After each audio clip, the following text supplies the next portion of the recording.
Evening folks, this is Best in Slot and it is the end of the week, which means it's time for yet another top 5 workshop items of the week. We've got 5 pretty incredible things to take a look at today. A couple of different habitats, a couple of very unique builds in general, a couple of more just unique decoration pieces, some really impressive stuff. No more impressive than this right here. My camera is broken already. This is the Gorilla Pyramid Habitat by Serial. We have featured Serial's work on the channel before. They're the ones who did that amazing full zoo build that I think we showed 2 weeks ago.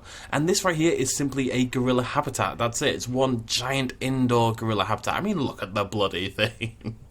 The level of detail, it's very similar to their last work actually in terms of the architectural style, but the level of detail is amazing, and adding this this beautiful garden at the top of the building just whilst we scoured the outside adds so much to it. These gorilla fountain displays, I am blown away by this.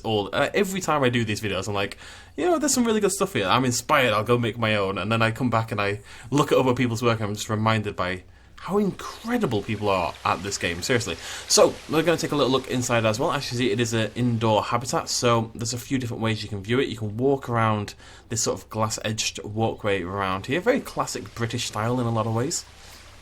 So you can walk around there, and there's actually a tunnel, as you can see here in the middle as well. Now my camera is being a little bit funky, I do apologise for that. But there's a tunnel you can enter from that side, walk through this side, and walk through the entire thing in this lovely little glass aviary tunnel looking thing.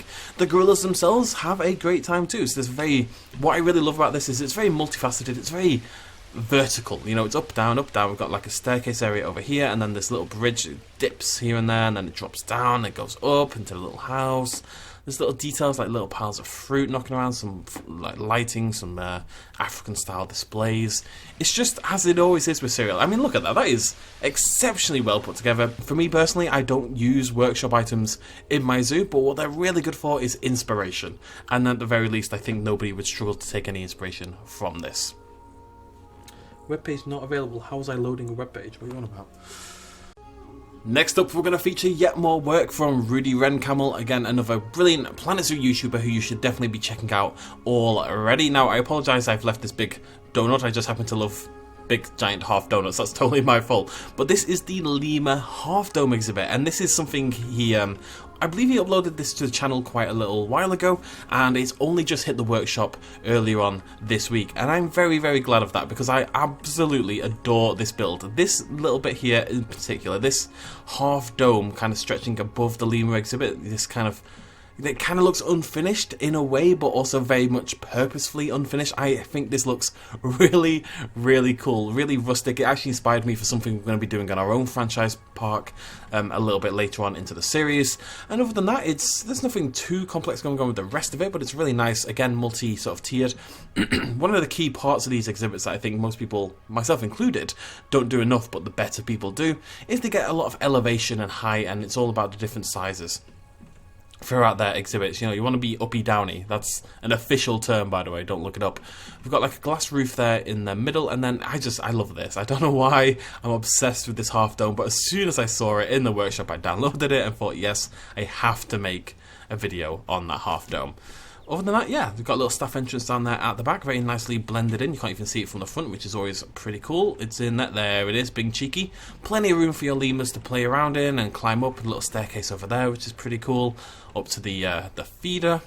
And yeah, and this you'd put your display probably around here somewhere, add a little path around there, and your lemurs would be very happy. Your guests would get to look at a big fancy ass dome, and the world would be a good place once again.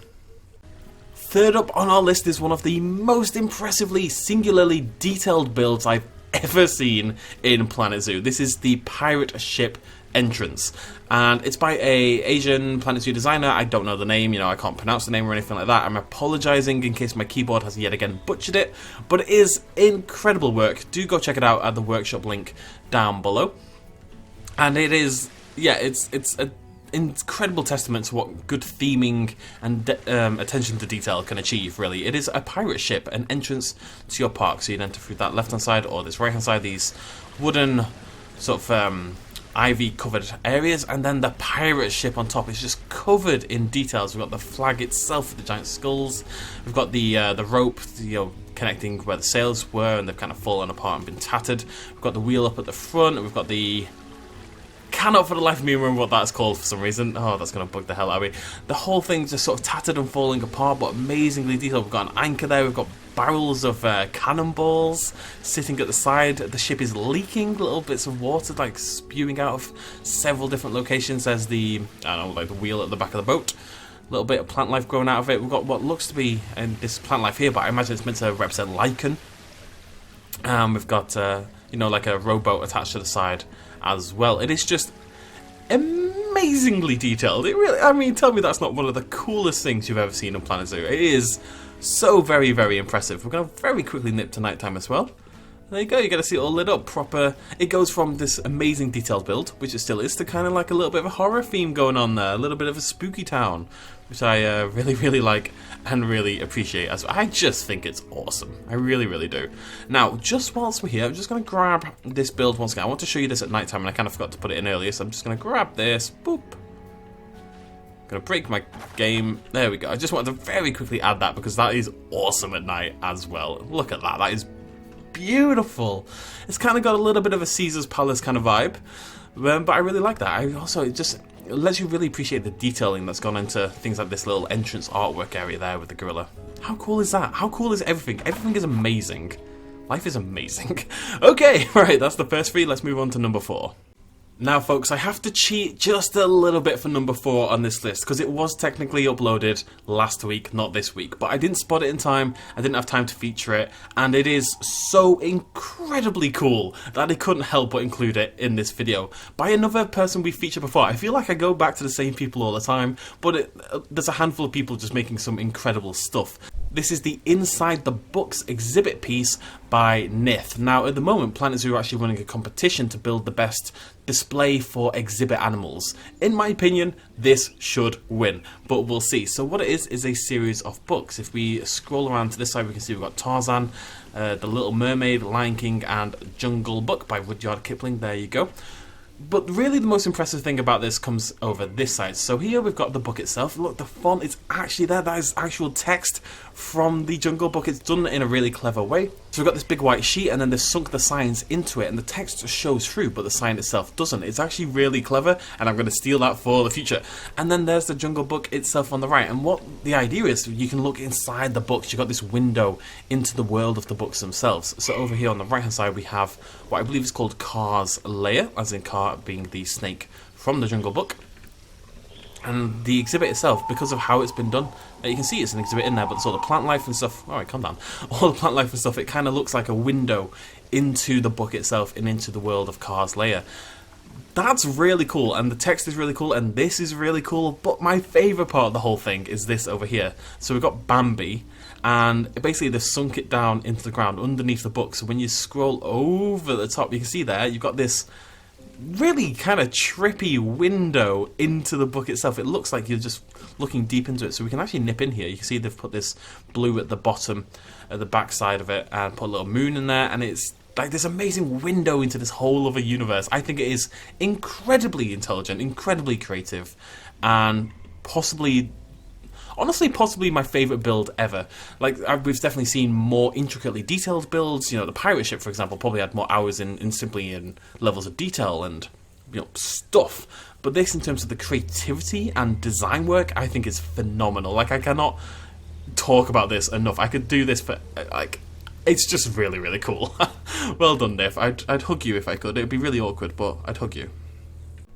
Our fifth and final piece for this week then is Chinese Myths Which Floated Island. It's a slightly janky English translation because the build is, of course, Chinese. This is actually by the very same person, again a name that my keyboard is going to destroy, the very same person who did the giant beautiful phoenix that we saw in last week's episode. And I don't know how they've had the time to come back and do this again, but they've come back and done something, in my opinion, even more impressive than the Phoenix, which was already incredible.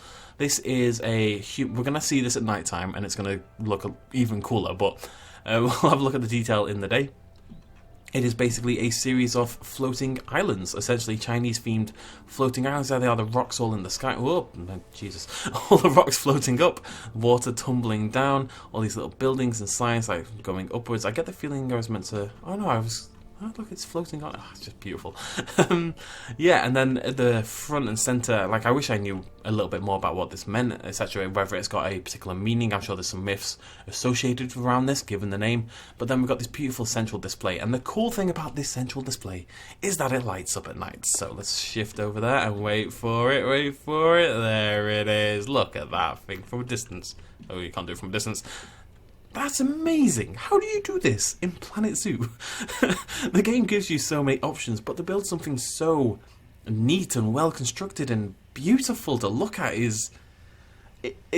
I don't know what to say in these videos anymore. I feel like all I do is look at things and go, isn't this amazing? Like, just want you guys to agree with me. Like, what do I say about this? The construction work, shut up world, every week, the construction work on these, like, clouds and pieces of sky and that penis up there in the top right it's immaculate. It really is. It looks professional. It looks professionally made.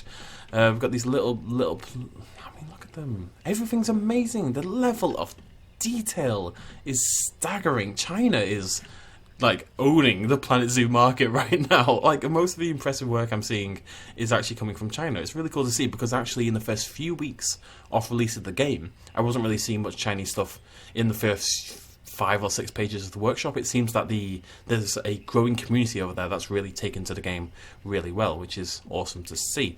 Not that people here in the West aren't making some amazing stuff as well, as we've seen in this very video, but there's something about it that just... There's like a dedication to intricacy and detail that I think surpasses most other people at this point in time. It's amazing. I don't even know what it is, but I love it. I want it. Imagine walking into a zoo and you see that in front of you as a centerpiece. It would blow you away. It really would. I'm blown away in a way. Makes me feel bad as well. Anyways, Chinese myths, floating islands. Definitely check it out on the workshop down below. Again, if nothing else, use these for inspiration. Look at what other people are building. Don't, take the ideas or anything, but see new ways of using objects, see new ways of using light, see new ways of using textures and materials to make your own zoos even better than they currently are. People are building intensely amazing stuff. I'm so happy that I get to showcase this for you every single week. And we'll be back in one more week. So, as per usual, check the description down below. I promise I'll get the links right this time. Thank you so much for joining me. Go show much love to all of these amazing creators. Thanks for joining me. Cheers, much love as always. Bye-bye. Hey folks, thanks for watching. If you enjoyed this video or you want to help support me a little bit more, you can do so at patreon.com/bestinslot. There's a link in the description down below. Every little really does help in times like these, but it's not at all expected, and by just watching the video you've already helped me out massively, and it makes you a pretty cool person, so well done you. Thanks for joining me either way, I'll see you next time.